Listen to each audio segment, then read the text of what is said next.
Welcome back. Big victories in the 2020 congressional races with early numbers showing that the GOP gained at least 4 million new voters, with President Trump receiving more non-white votes than any Republican candidate in 60 years. House Republicans are also expecting up to 13 new seats with victories for incoming women, veterans, minorities.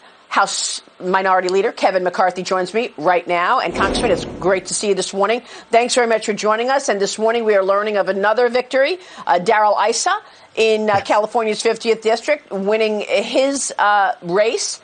Assess the situation for us. And before that, maybe you want to comment on what you just heard from Rudy Giuliani in terms of this active litigation that is to come with lawsuits dropping tomorrow, Congressman.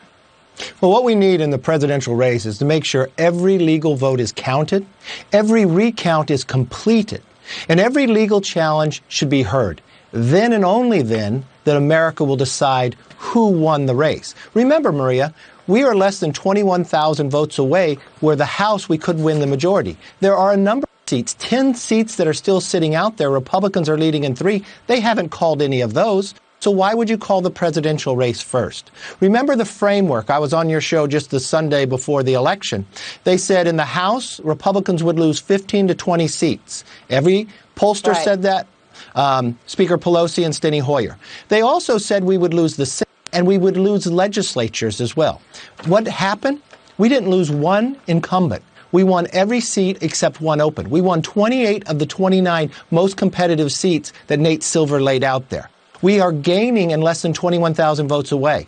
We didn't lose the Senate. We didn't lose one control of any legislature. Actually, Republicans gained 3 new legislatures of control of. And we've had the most competitive presidential race in our modern history. That's why every vote should be counted, every recount to go forward, and every challenge should be heard. Because if it's still good to keep going on these congressional seats, them out, I think we should actually do that as well for the highest office in the land.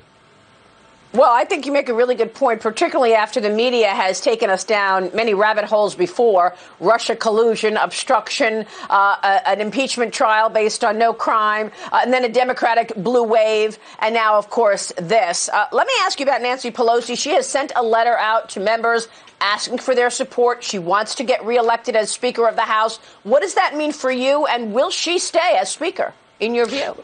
Well, only know in January, because to become Speaker, you have to have 218 votes on the floor. When she went up for that vote 2 years ago, there were 15 Democrats who voted against her. 10 of those Democrats will be coming to Congress. If those 10 vote against her again, she will not be Speaker of the House because she won't have 218 because of the gains of the Republicans. We are close enough now that we can control the floor with a few Democrats joining with us. Remember what America just said. They rejected this socialism. We won from Miami to New York to Minnesota to California. We won by Republican women winning. We'll have more women in Congress as Republicans than in the history of Congress. That says something about what President Trump has been able to do to expand this party, bring diversity, and that brings strength. The same thing that brings strength to America, diversity is now the Republican Party as well. Well, that's great news. Is she facing the extreme left in terms of how to govern? Maybe it's better for you to become Speaker in 2 years if she stays in place. Tell me about the infighting going on the other side.